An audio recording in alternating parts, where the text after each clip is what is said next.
You're listening to the RE Social Podcast with your hosts, Andrew and Vince from AnVi Invest. For more information, go to anviinvest.com. What's up, you guys? Welcome to another episode of RE Social. Today we have a local Californian. Welcome to the show, Jeff. Thanks, Vince. Appreciate you guys having me. California boy, making noise. California boys investing. Hey, Jeff, so for people who don't know, can you give a 90-second intro of what you do in the space? Yeah. So my name's Jeff. I live in San Diego, just like you guys mentioned. Pharmacist originally by trade since 2017. Now I'm pretty much a full-time short-term rental investor. I do work in the pharmacy about once a month still, mainly to cover sick shifts, or if I have a friend that needs a day off. As a pharmacist, it's pretty tough to find days off, so I still do that. But majority, I'd say almost all my time is spent pretty much investing in short-term rentals, helping other people invest in short-term rentals, and focusing on social media and kind of content creation at the moment. I specifically buy in rural places, or I'd say smaller cities outside of California. So I'm a big fan of long-distance real estate investing. Biggest reason why is because my homes here in San Diego are 1 million plus, and it's really hard to cash flow. And what I've noticed is the homes here for me make pretty much almost the same amount as I would in West Virginia or South Carolina, and for about a fifth or almost a quarter of the price of a home in California. And we run them as Airbnbs, and then we cash flow them and low risk. Love all that. Yeah, man. I want to break all these things down. I got 10 questions. Let me get through some first. I wanted, for people who are listening, why should they listen to you? Do you have how many properties, assets under management? What kind of numbers are we looking at, so that people can get an idea? I don't know how many assets under management, but personally, I have 16 homes. 60? No, 1 6. 16. I was like, what? All SFRs or 16 units? 16 units. Cool. Nice. Most of them SFRs. Some long-term rentals, because I started with long-term rentals, but now pretty much short-term rentals. And I was originally my plan was technically to buy 8 more homes personally. But what I ended up shifting was actually building a business. And now we have a coaching business, a design business, a setup business, and a property management or co-hosting business. So instead of building up my own personal property, I instead started to go into the business route. So now I can kind of work for myself plus for my clients. Makes sense. That's cool. Yeah. That's the Tico, right? Company? Yeah, Tico company. Mm-hmm. Yeah, that's cool, man. Okay, so Drew, did you have some questions before I shoot? I have 1,000 questions. Okay, bro. go for it. No, you just go first. Trust me, I got plenty. Okay, so I want an episode for me. I want to start with, how did you get into real estate, and why did you pick that market?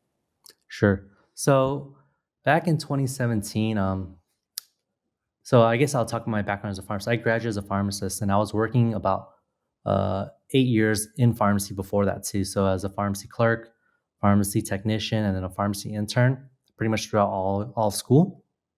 And when I graduated, I never really worked a full 60-hour-a-week job. Before, I worked at a gas station part-time, during the summer times. But when I graduated, I found that pharmacists pretty much have all the hours they want to work, and they make decent money. When I was a manager, I made 170 my best year. It was more less than 100 after all taxes, Medicare, Social Security, and stuff. So really not that great, to be honest. Especially living in California, I did a study on it. It's you need 190 just to live a middle class lifestyle with 2 kids. So it's pretty expensive here. But 2017, I graduated and I started working. I was like, man, this is cool. It's fun and all, but it's kind of tough. And things were going great the first 3 months or so, starting June when I started working as a pharmacist extern, and which is a pre-pharmacist. You have your license, but you're not completely licensed and working yet. But when I became a pharmacist, I started working on my own. I worked 40 hours a week, and then my team thankfully loved me. I like to say I think I have pretty good work ethic, but because I worked well, they had me working shifts, and they offered me a lot of shifts. And being only 25, 26 at the time, I really didn't realize you can actually say no to work. But I ended up just working 60-hour shifts. And it was one October in like 2017, where I remember working like 20 out of like 31 days. And they're like 12 to 14 hour days because I used to drive to my shifts because I was what you call a floater pharmacist. And I was just like playing down my ears, like, man, like this is cool. I'm making decent money and all. And it's fun to travel, but I don't know if I can like do this for like another 30, 40 years.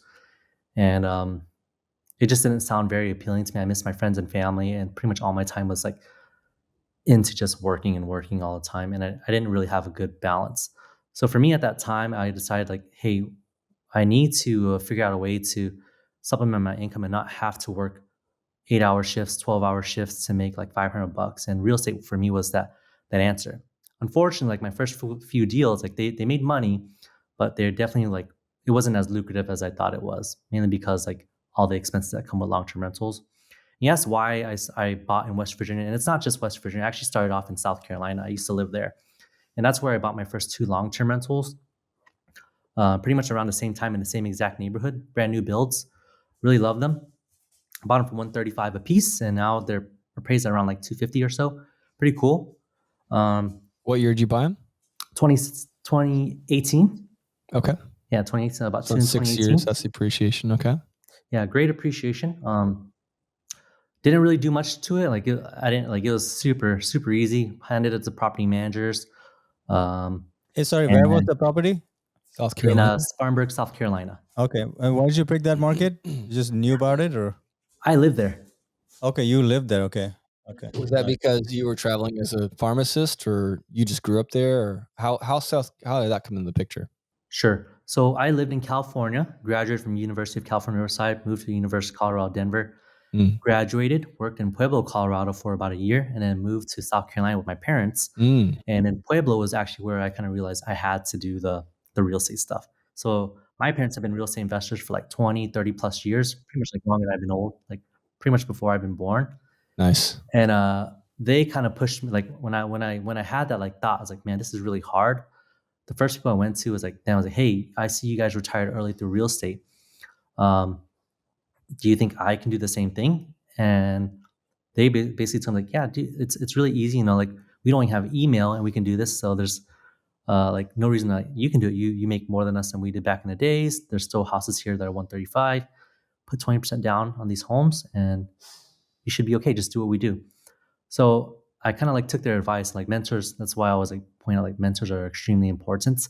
They'll get you to where you need to go much faster versus like you trying to read every single book, doing it without someone like with guidance. Because at the end of the day, you're going to be scared if you're spending like $260,000 pretty much on your first 2 investments. And of course, we put loans on them, but even then, it sounds really scary. But if you have a mentor, someone who's like done it before and is like going to hold your hand through it and tell you it's okay, that makes things a lot quicker and a lot easier. And that's why I kind of went into like the coaching business and content creation business, because if you want to, you can just follow my stuff for free. And tons of my followers and friends and family have literally just taken the content I've taken and made and bought their first few rentals. But if they want like something that's, yeah. And a lot of them have made bad decisions and lost, some nights of sleep and money initially. And then they call us later for mentoring. So if you guys are listening, we are smart. We're experienced. I'm not going to be humble about it. Call us. Any of the 3 that you're hearing, freaking reach out to us, or else have a good time and tell me I'm right later. Sorry. Shameless plug, but it's just being real. Straight up. That's fair. Continue. Yeah. The cool thing about the West Virginia and South Carolina markets that I like over the California markets and like Joshua Tree market, I actually have an Airbnb in Joshua Tree too. Nice. Actually, should I go back to the story? How? Sure. Yeah, I kind of want to follow that timeline. Yeah. So you got involved. Your parents gave you the sign off, which is unusual. In our story, and a lot of stories, usually the parents are like, "No, don't do it. It's too risky." So it's kind of cool. You had that support. Did you have any? If you don't mind me asking, do you have any like financial support from mom or dad, like a little seed money? Nothing. This one was pretty much just save money from rental income, not rental income, working income. So as a pharmacist, I actually thankfully make a lot of money. That's great. And I'm relatively like frugal and scrimpy. Later on down the deals, we ended up partnering on some other things. Nice. In West Virginia. So you bought these first 2 though. You got the sign off from the parents. You've been researching it. probably on Bigger Pockets, reading some books, and you're like, all right, I'm going for it. Let's see what this is like. And it sounds to me like it didn't go well. Am I assuming right? No, it went well, but it wasn't as what I imagined it to be. So, when you see like a Airbnb or like real estate investors, they always chat like, oh yeah, I think the way it came off back in the days is like, oh, you're gonna buy these homes, you're gonna be like, boom, you're rich. But it wasn't like that. It was like, boom, I bought this home from 135, and now I have a mortgage for $1,000, and then my rent is like 1,400. So it was more like I gotta keep like 100 or $200 cash flow per unit. But where it went really well was actually the appreciation and then the tax write-offs and me actually gaining experience. Like if I didn't buy those homes, I'd probably be way like behind, and I probably could technically still just be thinking about like investing in real estate, to be honest. I got lots of friends who still are waiting for the right time. You buy one or two and just get the ball rolling. I think the experience is pretty much more valuable than actually like for your first couple deals. I always feel like it's okay if it's not like a $2,000 per month deal. Like half the battle is just like experience and actually getting your foot in the door. What are some of the key takeaways you learned from your first couple deals in South Carolina? That long distance real estate investing and long-term rentals are pretty easy overall. I bought them while I was there, but I actually never even went to them, first of all. So like even when I lived there, I never went to my homes. I just had people take care of it. So when I moved out eventually, like I was like pretty much just running how exactly I was running as if I lived there. So every time it tells me, oh, you need to invest in your own backyard,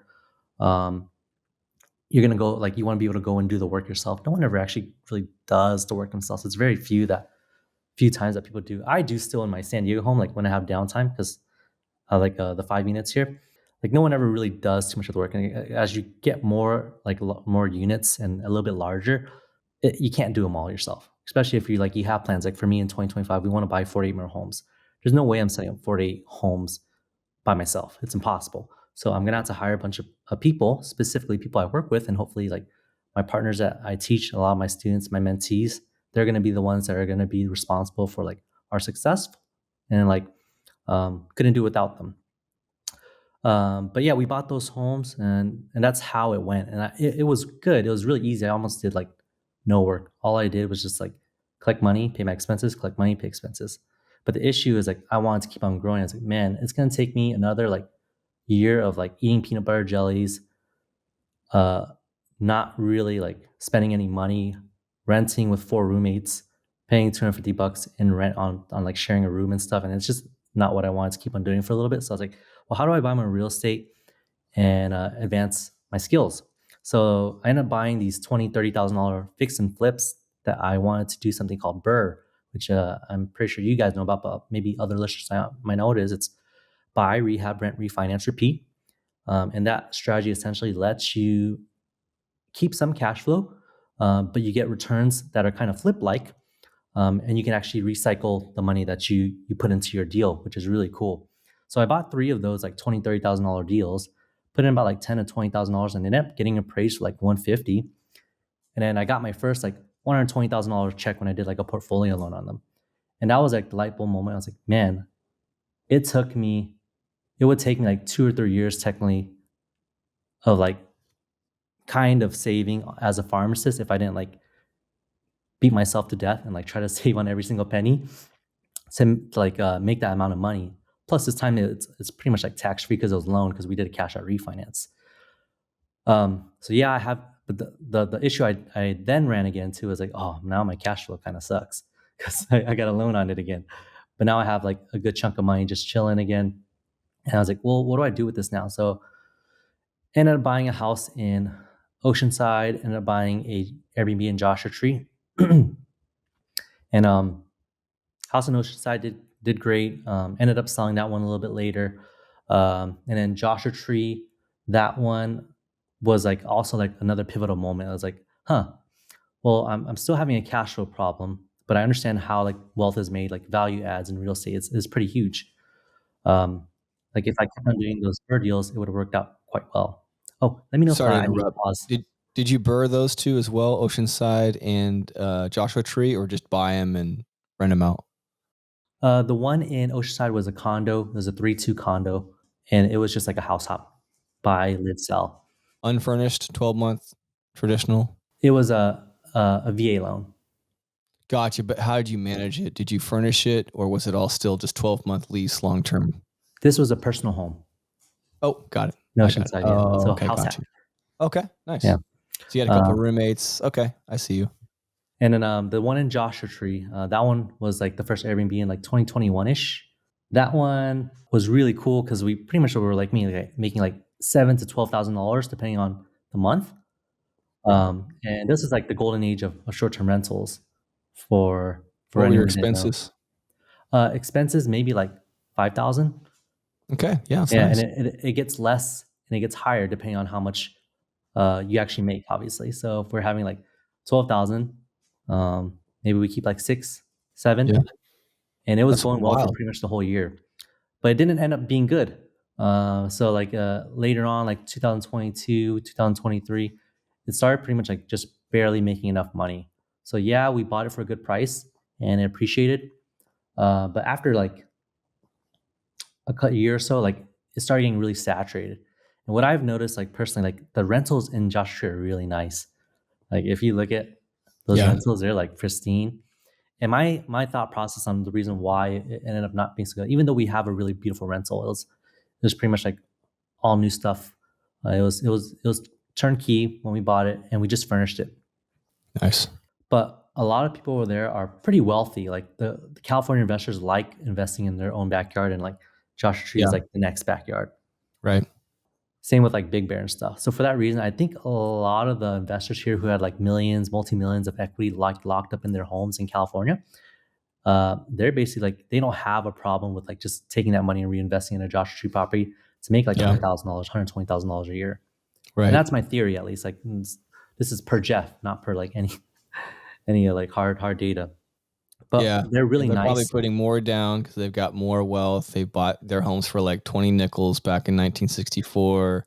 So you're competing with that, all this money. Like, oh yeah, just furnish it, like top everything, whatever. Like they don't even care. Joshua Tree got saturated. It's funny because when I was telling you, I was kind of like being a little bit, hardcore about get coaching. Can you hear me okay, by the way? Yeah, I can hear you. Okay. It's just my laptop. Okay, no worries. But yeah, when I was kind of like calling everyone out on like, dude, hire us to coach you so you don't like make a bunch of mistakes like we did. I was thinking of it was my buddy Evan, who he was actually helping us to get this podcast going. So shout out to him. He's one of my closest friends. He's awesome. But he did the same thing. He went and bought some house in Joshua Tree, furnished it because he just heard like 4 episodes. I think it was closer to Redlands, I think. No, that was Joshua Tree. 100%. Really? Yeah. That's what he told me, at least. I've not been there, but the point is exactly. He made a lot of mistakes, got his face caved in, couple like hard shots right out the gate, and he calls me in a panic. I'm like, bro, I told you to call me. Like, I'll coach you. Like, I'll help you. Dude. So the point is, and he got in there, I think around the same year, was doing well, but I'm hearing this story from a lot of different friends of mine. It's a small world, It's just so saturated now. I mean, I talked to Tony Robinson's. Oh, yeah. They were selling some. And I just pulled him aside and said, bro, what's going on? He's like, it's over. The party's over. His party's over. He's like, don't buy. I kind of feel that way. Sorry to digress a little bit, but I personally kind of feel that way about Airbnb in general. I feel like had we got cracked it open 10 years ago, I feel like I would disagree with you. I think that was the golden era, not 2021. I think 2011, 2012, man, if you're scooping up homes and furnishing them on Airbnb, no one knew what it was. It was unregulated, Wild West. Tons of money was being made, and we were still just idiots, doing. Yeah, the 2021, 2022, the boom was mostly because of the low interest rate, so you can get away with it. Sure. So like imagine 2% living in Paulo Reno. Yeah. You could all day not do anything for. I'd a have year. A pool. Yeah, you'll have a pool inside the house. I have a pool on the roof. Yeah, we're talking about my house, where my mortgage is outrageous, but. Yeah, man. Cool. Sorry, we're kind of detracting a little bit, hopefully offering some insight and value to the listener. But okay, want to go back to the Joshua Tree deal. You ran it for a couple years and then it started losing money, start breaking even. When did you think, cool, I got to get out of this? Because I'm assuming you sold it. No, I still have the home. So it still breaks even. Breaks even. So okay. We had a lot of reserves. We don't really spend much of our income. So like we had quite a bit of money saved up. And now we have a midterm rental in there, and it's actually bringing in money. now, which is kind of cool. We're probably gonna hold it. No plans to sell it. Nice. I'm a big rock climber, so recreationally I can go there. Nice. Rock climb. Yeah, that's cool.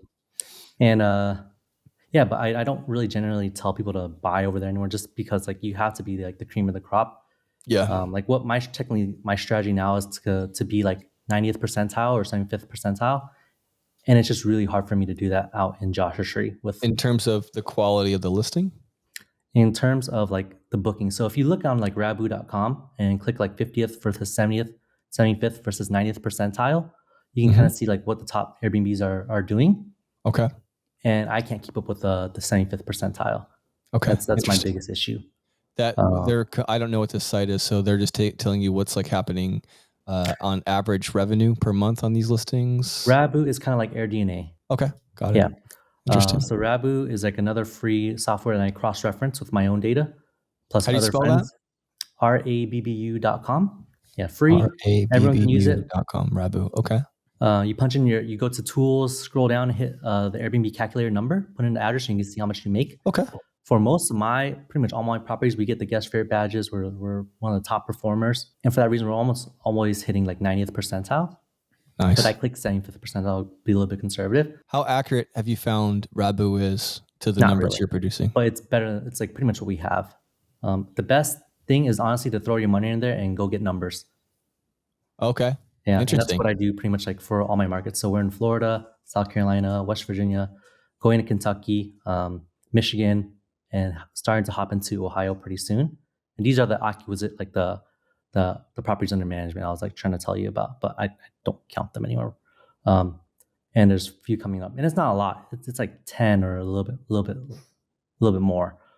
But as we get that data, like as we're getting our preliminary data and building our foundation, it's going to be really, really easy to double down. So when everyone's like, "Oh, you're moving so slow," I was like, "Well, the first thing you want to do is to kind of make sure that your investment's protected. So you throw in a little bit of money, buy one house, buy one arbitrage deal, see how it actually performs.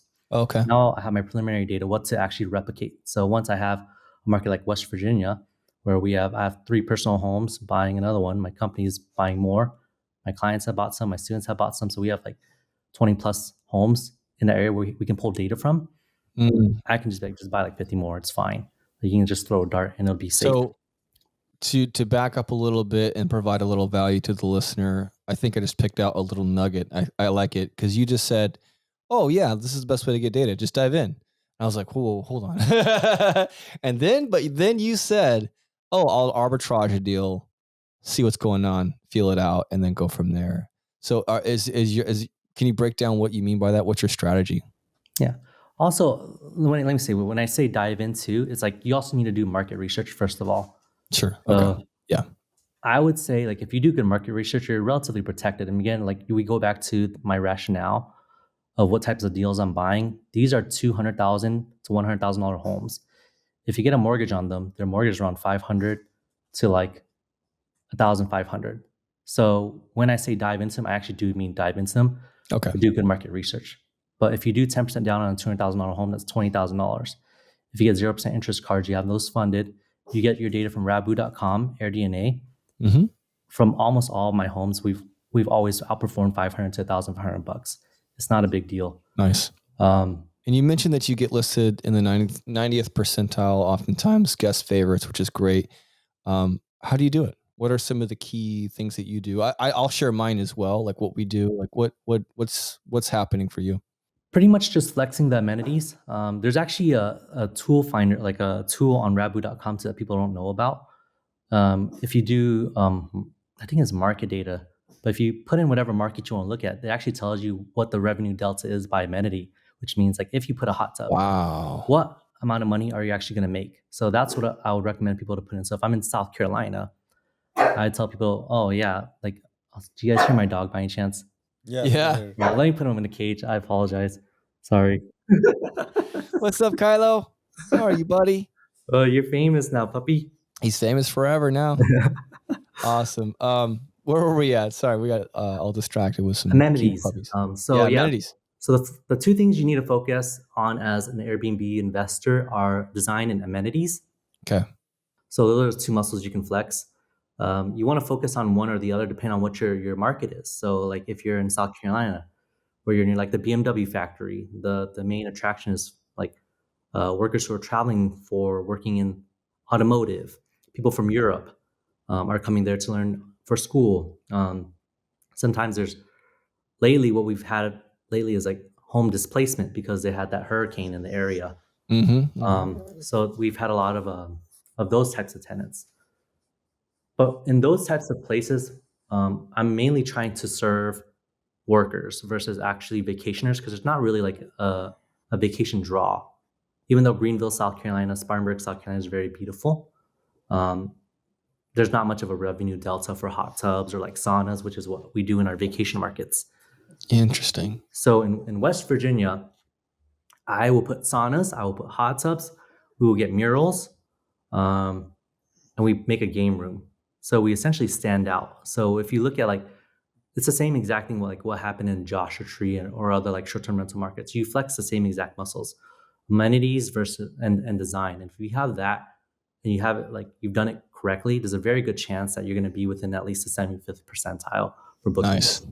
And if you look, you can actually see how many listings on that Rabu market, like how many places have saunas, how many listings have hot tubs. That's great. Yeah, wow, I love that. So I've been doing that the hard way, just looking at literally surrounding listings with similar comps and being like, what are they? I literally just fine tooth combing everything. So this is revolutionary for me. Okay. Yeah. Well, I'm glad it's something. You got something, man. You guys are pretty experienced. So I was like, hopefully I can like share something new with them. So, hey, Jeff, I wanted to ask you, so you picked, one of the markets you picked was West Virginia, and I'm interested. So what did you look for there? Are you looking at the national park nearby? You're seeing how many unique visitors are coming in every year, divided by how many units are available? You're just like doing all the math. Like, can you tell us what numbers for people to look at to go into a market, and then we'll break down a couple of deals you did. Yeah, and this is just like my own like thesis that I made too, just a heads up for everyone. So the data is on there. It's pretty much public info. You can go to the National Park website and you can find info about any like national service, like how many visitors per year. But not all the national parks or national forests or monuments have good visitors. So it's not just like get a national park, a home near a national park, and it's good. You need to go figure out how many people are coming. So for me, I compared it with Joshua Tree. And that's like the benefit of like not stopping to buy real estate is like you get more data and you get more skilled. So if everyone's like worried about their first deal, again, just remember this is not the last deal. But you go to the National Park website and you go to Joshua Tree, there's about 3 million visitors per year. But if you look at the amount of Airbnbs on there, you can just go to Airbnb website. You can see there's thousands of them. And even when there were thousands of them, back when I had mine in 2021, it was crushing it again. Like it was doing really well. And if you compare it now to New River Gorge National Park near West Virginia, where it's the newest national park in America, only around since 2020, not many people have heard about it, especially like my friends from California. They're like, oh, why are you over there? I was like, oh, well, the national park's there. So there's around 2 million visitors. It's on a huge incline. So if you put it on a graph, you can see that it's been exponentially growing. The government is quite favorable towards tourism. So even if you like call like the city or the county and they'll be like, oh, am I allowed to, am I okay to Airbnb here? Like, yeah, that's fine. But by the way, we have some other homes that we can sell to you if you want to Airbnb these. Yeah, it says no signal, but you go to the National Park Service website. You'll see that there's 2 million visitors for the New River Gorge National Park. There's around 600, 700 rentals right now. And all the top performing ones, most of them at least, like they're part of our community, which is really cool. So we can actually get data for you. Like some of my like newer students like, oh, I really like this house. Like, oh, this is my friend Tom's house. Let's dive in and let's see how we can make this happen for you. How'd you get turned on to West Virginia though? Did I just check out when you were saying that? Like, how did you choose that market? So I'm a rock climber. Okay. It's one of the like climbing meccas in the East Coast, first of all. Oh, I see. Also, just looking at like newest national parks in America, that happens to be the newest one at that time point. Okay. So it's not, it's like unsaturated. It sounds like to me like 2 million visitors and 600 like stays. That's good, man. 600 to 700 rentals that are listed and set up on Airbnb. Of course, these are like rough numbers, by the way. So just letting you guys know. Sure. But you can just do like a rough like multiplication, like 700 times 365. Can you do me a favor? I'd love to hear you tell the story from how you said, you know what about West Virginia? Like, how did that even get a spark in your brain to invest in there? Not just hike, but I want to hear like, how'd you choose to like running it? Like, what were the steps involved? Like, I want to hear numbers, setup, strategy. You call the city. What's happening? Have you thought about investing in real estate and taking advantage of all of those benefits without any of the work? That is something that AnVi Invest not only provides, but has been providing since its inception. With friends and family, we have built an empire and a system of a wealth generating tool that is giving us and our friends and family that leverage in their life to create true wealth. Go to anviinvest.com for more to see if you qualify. And thanks for listening. So I was quite scrappy again, like still with my investing journey, but this one was very lucky. My friend actually bought a home here first. He's a doctor, Okay, nice. loved rock climbing, bought a home specifically because he wanted to short-term rental it and actually use it for himself. And comparing it to like what I was doing in Joshua Tree, it was pretty much doing the exact same thing. At like again like a quarter of the price to like half the price. Because Joshua Tree, I think we got our place for like 360, but put quite a bit of money into the design and stuff. Mm-hmm. But over here, we got our first one for like 235. Just got appraised the other day for like 323, and then we got a second for 185. And each of them are pulling around 60 to 70,000 a piece every single year. The setup, we just bought it long distance. My mom like actually helped us out. She drove up there and took a look at it because she likes to travel. Nice. She's been through all 50 states, and they do RV van life, and they just quit. Yeah, so they're back in South Carolina just chilling out. But they checked it out for me, and they're like, yeah, looks good to me. I was like, all right, trust you guys. How much was it? How much did you buy it at? Purchase price? 235. 235. How much did you put down? This one I think was 20%. 20%. Okay. Yeah, You need so to it's do the full 20. There was no other way to like, or is that to make your numbers work? Why 20%? Just easier for loan. Like we were originally going for the 10% vacation home loan, but there was something with the loan that it didn't work out. This was also like 2.5 years ago.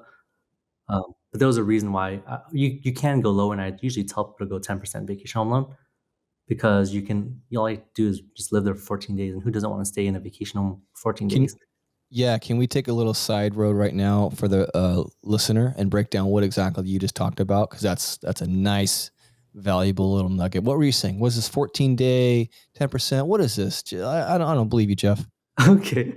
So usually the rules for most lenders are like if you're 50 miles away, and every lender is different too. Like I've had lenders who say like it's like a 6-month rule plus 1 day for a second home, but it's different. So this one's called a vacation home loan. If you live 50 miles away, you can actually use this loan and put only 10% down. So instead of you putting, say, you buy a $200,000 home, put $40,000 down, you put $20,000 down. Plus, you can ask for seller credits. So, like, if there's things with the house, you could be like, "Hey, seller, by any chance, like, I got to fix up my house." Even if you technically like find a way to fix it for cheaper than you need, you can just keep the remaining and apply it towards like your down payment and stuff. So it's kind of cool. And that's how you can kind of get started and get your foot in. And that's one of our friends Paolo did. Like he rented his home, didn't really have like I guess I shouldn't have said names, but anyways, he did a really good job. He used a 10% vacation home loan. I'm pretty sure he wouldn't mind. But yeah, he's crushing it in West Virginia. He's one of our coaches now, so he'll be on our website pretty soon. And really smart guy, great at underwriting. And yeah, you can buy a home for like 130, put 10% down. It's low barrier to entry for a lot of people, and your mortgage still stays around $1,000. I think you kind of glazed over it, or maybe I just didn't quite hear it specifically enough. How do you qualify for that? There's a 14-day stay thing? Yes. So generally the rule is you have to live there for 14 days. Gotcha. Like and that's it. There, which is that really allows easy you to have that 10% down loan. Cool. Love it. Vince, anything? Yeah, man. So what are the numbers on those? So you got the 235, you got mortgage payments coming in, you put 20% down. What kind of revenue are you pulling in per month, and what are the expenses per month? The revenue for the 235 one is pretty much 70 every single year. We have pretty expensive property management on them. I don't co-host. I generally don't manage. Even my business, my co-hosting business, I don't actually manage it myself. We hire someone to do it. I am not good at management. So when I first started, I didn't have that co-hosting business to take care of myself. But we paid 20% for it. My friend does a great job. So 70K revenue, and then you're paying 14K for management alone. And then how much are you paying for expenses per month or per year? Probably about half. Yeah, it's quite a lot. So Yeah, good. so 35. right now we have, I think, like 20. 20K expenses, or In our bank account, we have like 20 sitting. We haven't really touched it. I see. So 35K plus 15K for management. Let's just say 45, 50K. So you're bringing in 20K per year. You're saying in terms of profit. Well, no, you got to pay the mortgage. Huh? You got to pay mortgage right out of the You got to pay 20K. mortgage. That's exactly How much is right. the mortgage? PITI. So What are we talking? I'd say like for this specific property, because all the expenses are kind of high and we're not managing ourselves, which is why I tell everyone to manage themselves most of the time. It's probably like 10K for this one specifically. 10K for the whole year? Yeah. All right. So you're making 10K profit and then 20% down. So you're putting 50K and you're getting 10K profit per year. What about furnishing? Furnishing, that one was really little. I think we did it for like 15. 15. So 40, 50K down, 60K. So 60K, you're bringing in 10K a year. Not bad. So it's like, what is that? 14%, something like that? It's okay. But the real wealth was technically from the tax write-offs, and the appreciation was really good, which was pretty awesome. Nice. And then what kind of occupancy are you doing for that 70K per year? I actually don't really track occupancy. I just look at average annual revenue. I see. But I think it's like 70. Oh, that's pretty high. Yeah. Okay. That's not bad. But I generally try not. I usually deviate from ever telling them to look at average daily rate and occupancy. I say it's more helpful anyway. Just know the average like annual revenue, and just use that. Yeah. So this is one point. Yeah. So this was the last property you did, or is just one of the properties you did? Oh, this is like the first one I did. Like it was probably. Oh, okay. Okay. Yeah. So let's go. Well, let's do some after that. Like, so you learned some stuff from this. You're making about double-digit returns. So what did you decide to do next? We basically got better, essentially. We pretty much DIY'd those first two homes over there. So to keep expenses low. But our newest ones are really cool. Let's do the last one you did, and then we can see the difference. Yeah, I like that. We'll talk about my cabin specifically. Okay. I have decent numbers on that one. So that one bought for 170. 170K. Did seller and what year build was that? It's old. It's like cedar side, like I don't Okay. even. It's like below 2000s, it's like 1970s or something. Okay. I actually don't mind old homes because we pretty much like fix everything. Okay. And replace stuff, so it ends up being pretty new. So 170, and then what was the rehab cost on it? This one was fully financed, thankfully, but it was 30 for rehab. And then we private money loans plus seller finance, down payment 20 grand, and furniture also financed. So technically, out of my pocket was only 20. And then, bless you, furniture I think was around like 30, and we put in a hot tub. But also financed. So everything was pretty much financed and private money loans.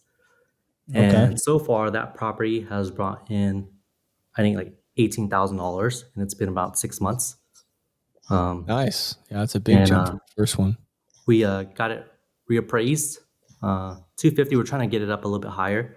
See if we're doing. I'm literally in the middle of doing the appraisal. You're trying to refinance it? Yeah, I'm trying to cash out refinance it. Okay. Nice. So 18K was the revenue, or that's the net income. Net income 6 for months. the 6 months. That's great, That's dude. really high. $3,000 per month for.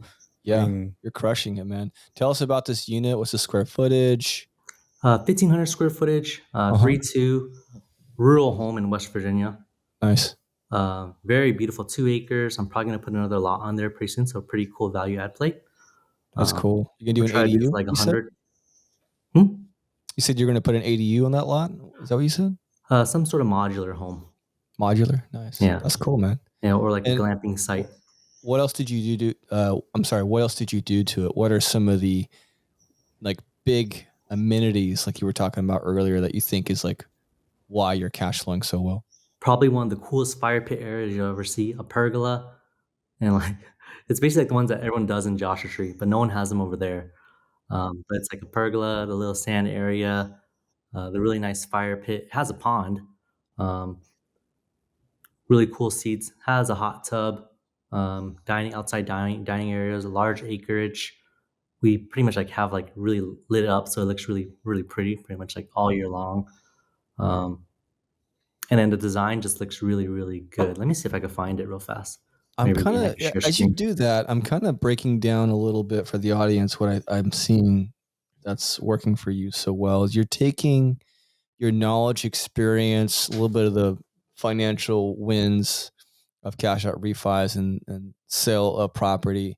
You're taking all that, you're wadding it together in one nice ball, and then you're throwing it clear across the United States in an unknown, untapped, therefore unsaturated market. And that's brilliant, dude. That is so cool. Thanks, yeah. I Yeah. like it a lot too. Everything, it's all business, you guys. Like the lesson you want to take from this is it's supply demand. That's it. Like he saw like, oh, he's doing his research. He's looking at the numbers, how many visitors to this new national park. And then he's like, cool. Oh, look at the supply. I could do something way better than this. And I could probably be average and be crushing it. So that's great. I mean, looking for untapped markets. Oh, that's a beaut, bro. I love the high ceilings and this wood, Thanks. like cabin vibe. Yeah, I really like this house. This is great, man. And I like to do like foosball. lifestyle photos too. So actually, I'm in some of my photos. Nice. You want to like share the amenities? That's interesting. You're in some of your photos. Can we see one? Yeah, sure. Because that's funny because that's played into my thought process sometimes when we're doing photos. I'm like, I wonder if we just like hired like some hot chick to just like pretend to be like doing something. Like, would that help? I don't know. A lot of my friends do that, and they actually do. Like, I actually took people are doing that. I Are paid they? for an auditing class on like rentals, Oh, okay. and he pretty much just audits like hundreds of thousands of Airbnb rentals as his job. And he's like, yeah, if you can pull off lifestyle photos, which are essentially people in the photos, those are like pretty much like the best types of photos you can do for Airbnb. Really? Yeah. All right. So my intuition was correct. I didn't know if it'd be tacky or weird, or if they felt like, oh, am I moving in with these people? It's No. kind of like they're just like in the thing, but it's not like they're not the focus of the picture. Sure. They're just Yeah. there. That they're just kind of showcasing this could be your life. Little pond. This is great, man. This is beautiful. Yeah. Like, And how much did you put? Oh, yeah, that's cool. Wow. Yeah, you got to have those like nature, like, okay. So how much did you put into like rehab and furniture altogether? I'm just kind of curious. 30 for rehab. For furniture, I think it was around 35. Got it. Yeah, But I it was can tell. all finance, which was pretty like what like made everything Can you really good. what kind of financing you said through private money, Mhm. and then this deal was seller financed. That's and the credit move. cards. Yeah, and credit cards. He's playing the same game. You know what? We're gonna move that over there. Can I get a year and a half? Yeah, I got you. Cool, So man. all in, you're putting like 35K, 65, 170 purchase, and about 65 in stuff. So you're all in for 235. Is appraising 250, something like that, right? So you can't really get a lot of more equity because of the sunk cost in the furniture, correct? Because that's where your I property mean, values if you are going think to go about up. it too, technically there's also $18,000 in my pocket too. So That's there's true. definitely equity, and then like um I'm actually trying to increase the appraisal right now. Like I think it's actually came low. Like there are other ones that sold for 300. But we'll see how that goes. I mean, I'll find it in like next month, and I'll let you know how it goes. Do you happen to know the appreciation rate average, like in 10%. all of your homes? 10%? Yeah, 10%. great. And Since when? San Diego's like 5.3 is what I've seen. Since when is 10%? 2017.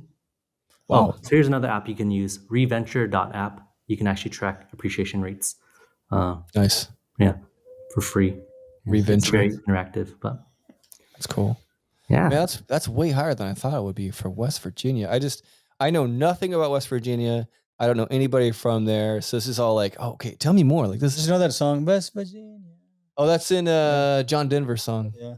I Yeah, got a take me guitar. I was home, West people weren't Virginia. seeing it, but I was sitting here serenading everybody with some acoustic guitar. Yeah. I'll bust it out later. Yeah. So for people who don't know, our mutual friend Jenny introduced us. I was just at Jeff's meetup.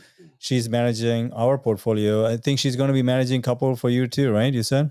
She's probably gonna take over all of them for us eventually. Oh, really? Yeah, Cool. that's Nice. that's technically my plan. She's great. I trust Jenny. Yeah, she has all of my accounts, passwords, social security. She probably is buying We haven't heard from her in 7 days. she probably moved to Korea. I saw a picture on her story. She Yeah. was in Mexico, bro. Partying. Yeah, that's cool, man. So, so let me see where I was going with this. So for this, so that was the last property you did. So you're expecting to maybe do another 10, 15K for the whole year, you think? Like a 30K, you think, per year? This home, I expect it to probably make maybe net like 40K a year because I And started that's pretty late. before the mortgage? No, that's after the mortgage. That's net? Net. So you're putting in 80K and you're getting 40K back the first year? Is that before management fee? Before you answer that question. This one is owned my own company, so I have okay, no I see. management fee. Gotcha. Okay. Yeah. Yeah, that's cool. Baked So it in. I for bring the cake. that's part of like my overall vision for my business is like I want to own thousands of properties. I know it sounds dumb. Yeah. Love Yeah. that. That's not dumb at all, bro. I'm with you. We just became best Bro, you're friends. talking to real estate investors, bro. Okay. If you said you're gonna stop buying, I would have cut you off. We're done. I'd be like, yeah, I don't think I want to I'm talk to you. Yeah, like I have 2 homes, one in freaking here and there, and that's it. Like I'll be like, nah, I don't want to talk. So let's talk selfishly. Let's say us three, we wanted to do a deal together in West Virginia. What would that look like? Are you in on the equity side of your students? How are you partnering? Are you open to that, or just all a solo deal? I'm trying not to partner too much anymore, except with partners who fund the whole thing. Like we have like projects with Florida now where pretty much our partners fund everything and we take 50-50 we manage. They like that. The other option is that we pretty much give our students 100% equity and they just hire us for our services. It's part of because overall, like I started this business because real estate investing was very scary for me when I started off. It's not that for you guys. Like technically, like you guys are advanced investors. They wouldn't be like typically my clientele is usually not you guys. Yeah, no, I was talking about like just purely like, hey, what can you offer in value and do a deal together? But yeah, definitely that's what we do as well. Have private money through friends and family, and yeah, it's great. We get everyone's boat lifts every year. It's wonderful having my mom, have that little piece of security because she's just terrible with money. If she sees it, she has to throw it away. It's a disease and we're working on the cure, but it's not in sight. So it's good knowing that we have that happening with our friends, family, and, it must feel really good with you as well. I'm just so impressed by the cash flow out there. That's just so wild to me, man. You should see our $100,000 home. It's doing better than that one I just told you. Really? Give me another number. So we have 2. We have the first and the last. The last one looks much better. You went from a 10% cash on cash to 50. Is actually like the worst one of our new homes. So we launched 4 properties at the same time. Okay. And give me another one. Give me another one. The mobile home that I chat about that you probably heard the story about when you're at the meetup with me, brothers. The other $170,000 mobile home. That one brought in like $65,000 after like 6 months also. And then the other one, which is $100,000, which we did put a lot in, but we actually made some construction boo-boos. But that one's brought in, I think, like 53 already, and that one's only been up since like July. And what about like a newer build? If you buy, can you buy something for 250, 300? I haven't seen too many new builds, to be honest. Like, and a lot of types of homes there are manufactured homes on fixed foundation. You're probably familiar with that because you're from Nashville. But people actually do that over there, and it's financeable, which is all I really care about. Like, will the bank give me money for this? We had one in Bakersfield. Can you give the address of that place? Of a modular home, essentially? Yeah. On a fixed foundation. Oh, what was the modular home? We had a lot of places. It wasn't security.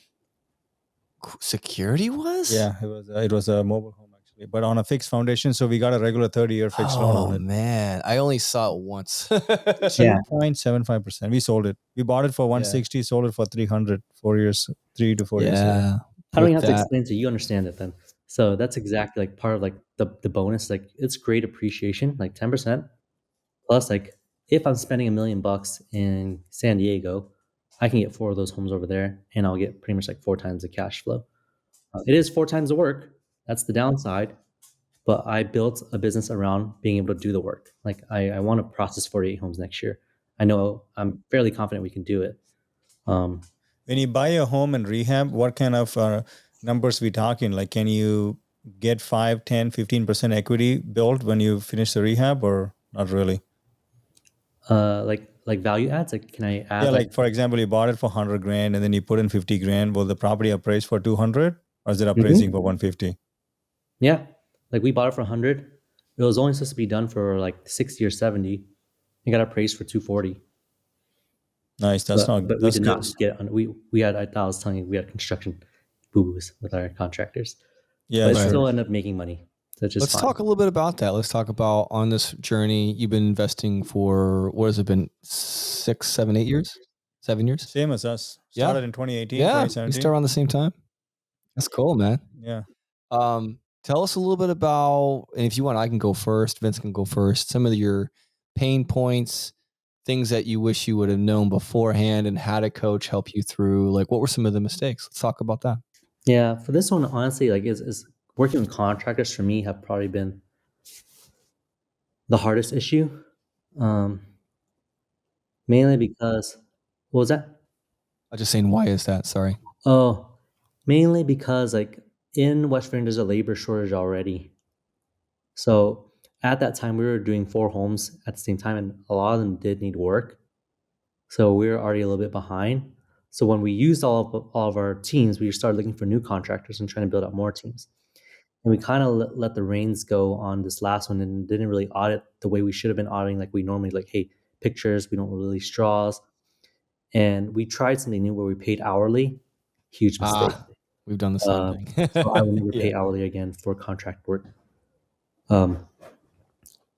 And that's just kind of like a lesson I had to learn, thankfully. But and the project still is like making tons of money. Like we're happy with it because of the low purchase price point, like the low risk of these homes, and the high cash flow, and like thankfully the appreciation that the market is decent. But yeah, contractors are give them in draws. Don't give them the whole amount of money up front. Buy the materials if you can yourself.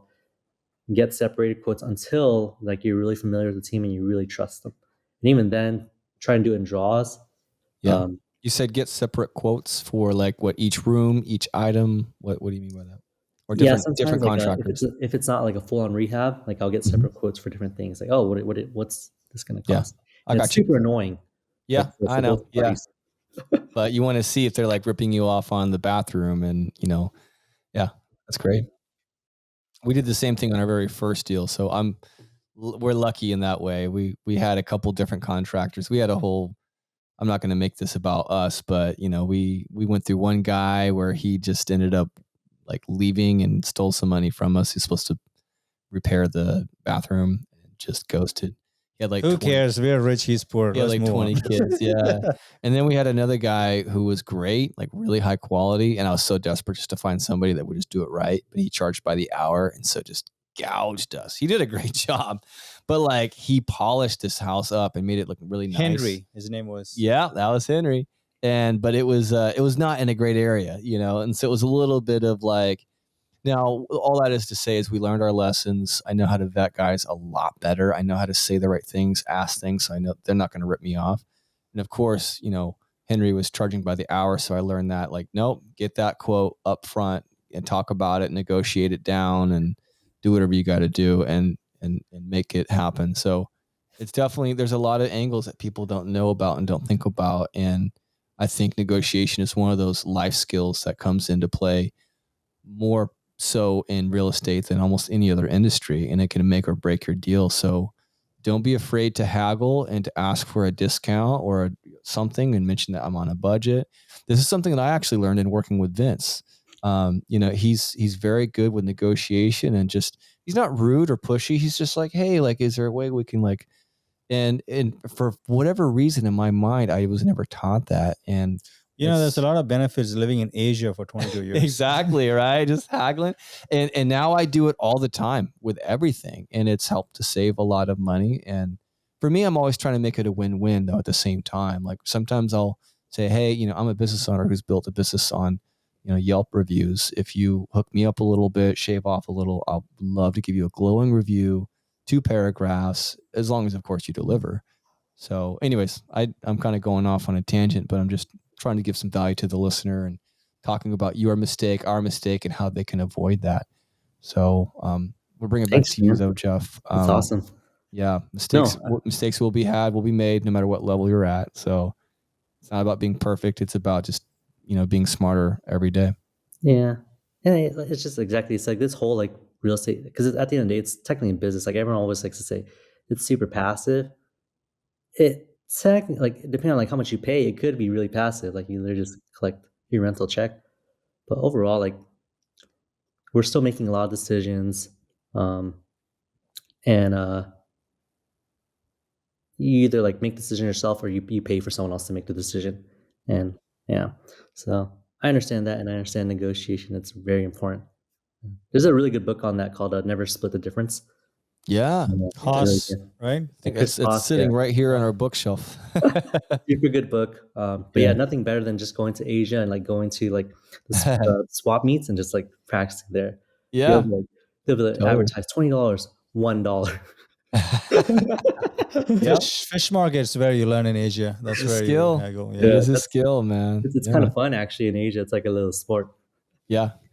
Yeah, I love it, man. I spent a lot of time in Mexico this year, and there's a lot of that there for sure. So, this has been great. Love it. Vince, did you have any final thoughts? It's been about an hour and a half, so I want to.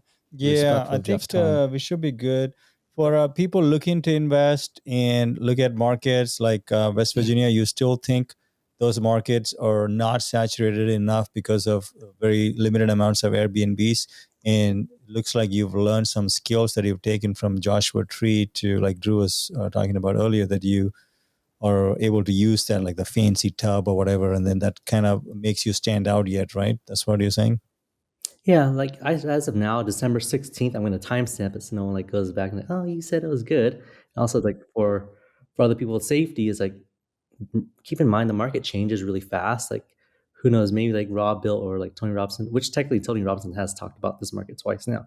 But like say like they really blow it up, then you got to find another one. Yeah, you got to find a different market. Like it's cool. Like if you own property like over time, that's why like holding property is like one of the best strategies, because you win either way. You win through cash flow if it's cash flowing.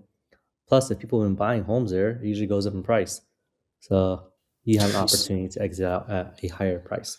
So you think 20-30% on cash is something it's possible? Yeah, we're hitting 30. Like if you're like raising money and you're okay with debt, cash on cash, like the amount of money you actually invest, it's pretty much 30% every time. Because that's awesome. And then if let's say we want to just use your brain, what do we just buy your time or something like? Then you'll kind of put together a package. Let's say we pay you like $5,000 or something, and then you will just take it all of the way to closing, or how does that work for people listening to? So I don't know. I guess it depends on the audience. For you guys, it's a little bit different. Like we'll talk about that off camera, I'm assuming, if you guys ever want to actually like work with me. But for new students and stuff, I have an intake package, and we work with you for 3 months, and most people get into a home within 3 months. And if you don't, we just keep on working with you. You get a coach, which ends up being one of my students who actually were prior students with me, and they're also buying homes out there. They know the market super well. They have access to me. I'm on the chats and the calls very often with them. And they also get access to our credit card person, which actually increases your credit line. So they'll help you apply and like get your credit line up so you can buy furniture, and then hopefully use all those extra points to either pay back your credit card, or if you're cash flowing enough, you can go on vacation or something like that. But it's a lot of times the barriers for people are like money. And what I'm trying to do is make it so like your first deal is super easy, and that you can basically just get into a deal with $50,000 saved as like reserves. Doesn't mean you're going to spend it all, But just to do it safely, we need to like up your credit line. We'll look at these 10% loans, or look at seller financing, or look at subject to deals, and we'll make it work. The reason it's about 8,000 right now. I just raised the price because we're taking applications, and we can't really take anyone until January anyway. But yeah, it comes with all that. We make sure we take care of you, and again, we just keep on working past. So you charge $8,000 and you guarantee that they're going to get into a deal. And then I'm guessing you probably manage it through your company as well, or at least suggest it. No, I tell them to actually manage themselves. I can manage it for them. We have it for them for those who really don't want to manage. But again, my target audience is newer investors. They want cash flow. They're trying to escape their W-2. Most people can do this with automation just fine.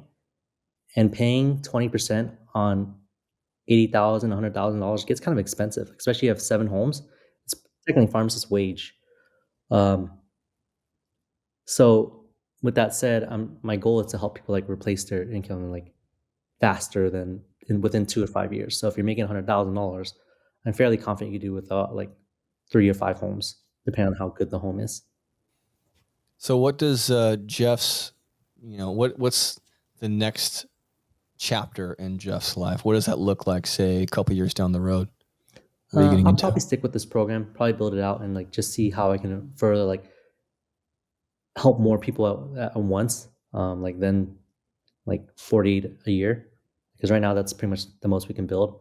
My goal is hopefully again like just to teach as many people as I can, because it is really hard to break into real estate, especially nowadays in 2024 when homes are so expensive. The number one complaint I hear from everyone is like, oh, the houses are too expensive, like for me to ever even potentially own something. And the problem with like that is like, if no one knows how to make money, everyone's going to be really sad and depressed. And that's actually bad for like the state of the country overall. I don't think I'm like even close to like making a dent, but I'll do what I can. Obviously, I'm not going to just give up just because I think it's like an impossible goal.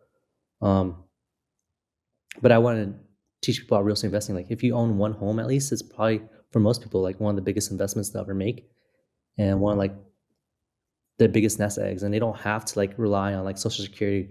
Like, who knows if that's going to still be here, or like any other retirement, like a 401k. If you want to wait till like you're 65, like I've done like research on age, like your chances of making it to age 80 is like 60% as a male, 71% as a female. It's like, well, you might not even make it there, first of all. So why are you like waiting for 60 to enjoy your life? And you might be achy at that point.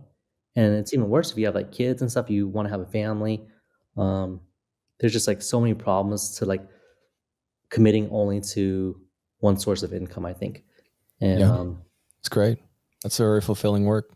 Yeah. I mean, just for people listening, but to go off Jeff's point, is if you just bought one home, right? Average home in the US is about $400,000. In 30 years, it'll quadruple. And that's a very conservative estimate, right?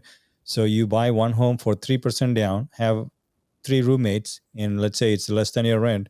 In 30 years, you'll have $1.6 million in cash for nothing. And it's amortized, so that's like it pays itself off. And that's also like what Vince is talking about. It's like you get the tax write-offs, you get the rental income from the roommates and stuff, and hopefully you can offset your mortgage.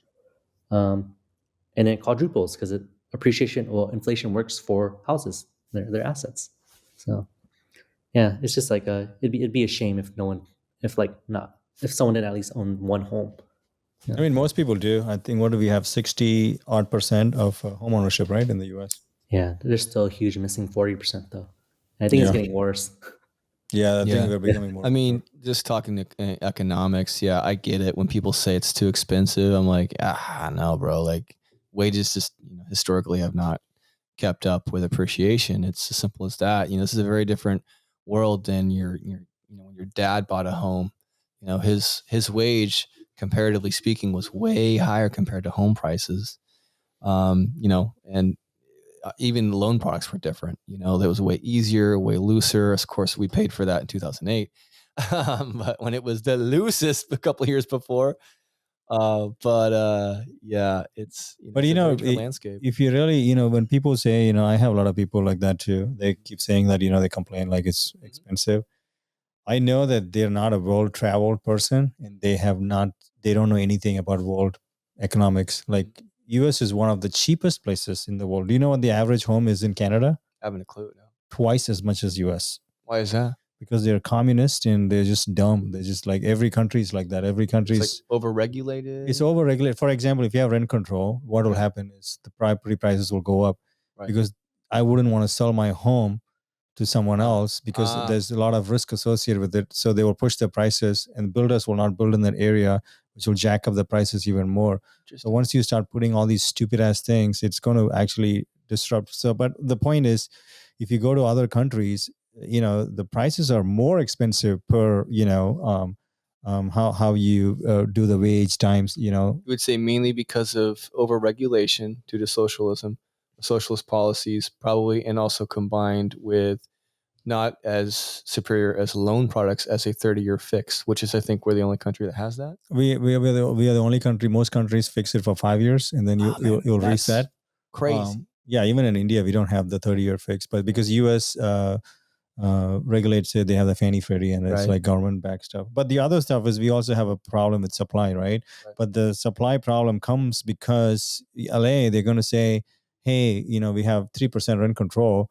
And then I'm the guy who builds and I'm like, screw you. I don't want to build here. I can't make profit here. So they're not going to build. It jacks up the prices even more. People who are in rent control won't want to move out, which actually further declines the, you know, the supply. So it's like not a good plan. All about a free market. It sounds really good though. It sounds great good on paper. It's like, hey, you can get the votes. Communism sounds great. Communism sucks on paper. No, it's like, I'm smarter than you. What do you mean you make the same? I already want to kill you. Yeah. But it's like utopia. It's like everyone's fine. There's no hungry. It's like, nah, dude, come on. But yeah, we digress. That's pretty much the state of California, by the way, which I wanted to circle back a little bit and say, that's, guys, I want you to hear what Jeff is saying. He's not really saying it as like, he's not hitting you in the face like we kind of tend to do, but like, we've been beat up a lot in this blue state of California, which I love. I'll never move. In fact, being from San Diego, I always say if I couldn't live here in Orange County, I'd move to San Diego in a heartbeat, dude. I love San Diego is like it's gorgeous, dude. Like more fun. Yeah, I'll be your roommate, bro. If you got a spare room, let me know, dude. But yeah, so straight up, the point is, I love it. It's beautiful. I get why people come here, although the state has been losing population because of the overregulation and et cetera, and you know, crazy. I think we're on a path to change, though. Yes, as of this, you know, this is December 16th. Obviously, Donald Trump is the president-elect, and you know, the state of California. Wow, it went from historically quite blue, the past 20 years of elections, to it was a lot of red, with exception of little spots and on the coast. He gained 6 points in the last election compared to which is like almost stupid. Like nobody would. That is insane. Yeah. Swing 6 Not to go too far off that, but the point is were you feeling some of that pinch as well? Is that part of your motivation for going to West Virginia?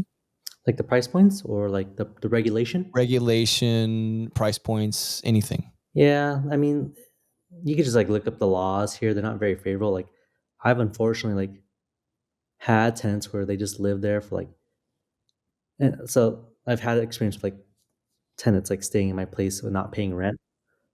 Not technically here, but in South Carolina. And if the laws weren't so favorable over there, this is my own fault, like being an experience, like not like hearing the sob story and just like, it's fine, just pay me next time. And then just someone taking care of advantage of you, like when you're starting off as a real estate investor. But if it wasn't so favorable over there, I think I would have probably like potentially quit like real estate investing if it was so bad. And like hearing the laws, like what you are and aren't allowed to do here as someone who like invests your hard-earned money, like a lot of effort and work and like thoughts and decisions into this deal, and then someone can come and just ruin it for you. It's just too risky for me, you know. Did you specifically like research squatter laws and landlord versus tenant friendly and all that before you got into West Virginia? Yes. Yeah. So guys, I want to make sure into blue states, what's red that? states, red states. Not being in blue states. So, for me, I don't like to get all political. If I'm being honest, I'm kind of an ostrich with my head in the sand. You know, but like I'm just talking purely like what's happening with my money. You know, I prefer red states, but you got to understand, Vince and I have 8 into the 6 figures of losses, you guys, from the blue state regulations. Granted, part of that was, supercharged because of COVID. But I feel like the vast majority of people really didn't need the relief, and the system was just so broken and inundated and flooded that it was hard for them to even like figure it out. Like, well, we need this paperwork, and there'd just be months and months of just like, it was quite a shit show. And one of the main reasons why, when we had a friend similar to you mentioned Tennessee, we were bruised. Our faces were caved in from just eating losses. Thankfully, we have, decent, high paying incomes. But the point is yeah, had we not, we would have definitely sold everything and this would not be happening, So the point is we had a buddy as well. He had some stuff happening in Tennessee and it's helped us a lot. And we have a lot of parallels, Jeff. And that market, granted, it's outside of Nashville, but that's the point. It's not Nashville, which is saturated, but it was outside of a hyper fast growing market. And that is partially why we've done so well and why we keep doing well. And why every time we hang out, whether we're having a movie night or chilling or whatever, I'm always like, yeah, so another deal in Tennessee? What's going on? Like, and ironically, we had some cash flow problems because we got a lot of California properties, huge loans, and we're making it happen and it's fine, but we're not generously cash flowing you like you are, which has been really great. Thank you, by the way, for your time. And it's ironic because now what's really helping us more than anything to get out of this like kind of cycle of no cash flow is buying more property in red states and untapped markets with a unique approach. We do something a little bit different than you in terms of our niche. I won't go into that, but if you guys are interested, please, email me, andrew@onvinvestments.com if you want to find out more. But I want to make this about you. I want to wrap it. It's 8:00 here. So wanted to give you a shout out. How can people find you, follow you? How can you help the world? What can we do to make that connection? Honestly, follow on Instagram is probably the easiest. So it's just my name, the Jeff, at Jeff Chheuy. Also, if you want to get like more like in the weeds of like what my company does and like what we can do for you, you can check out our website, teeco.co. It's on my bio too. And you can like put in your email and we can chat more there or something like that. That's probably the easiest way. So Instagram, quite active on there. If I'm slow to respond, just heads up, it's actually me responding. It's like hundreds of like messages. So just give me a little bit of time. Right on, man. I'll follow you right now. And yeah, if you're putting up those numbers, you guys, that's a great decision to get in touch with Jeff and at least have a discovery call. We literally are excited to keep this relationship going and talk about, maybe we want to get into that same kind of market, if you're having those returns. So yeah. Thanks, Jeff. I'm going to stop recording and we'll chat offline. Yeah. Thanks, buddy. Yeah.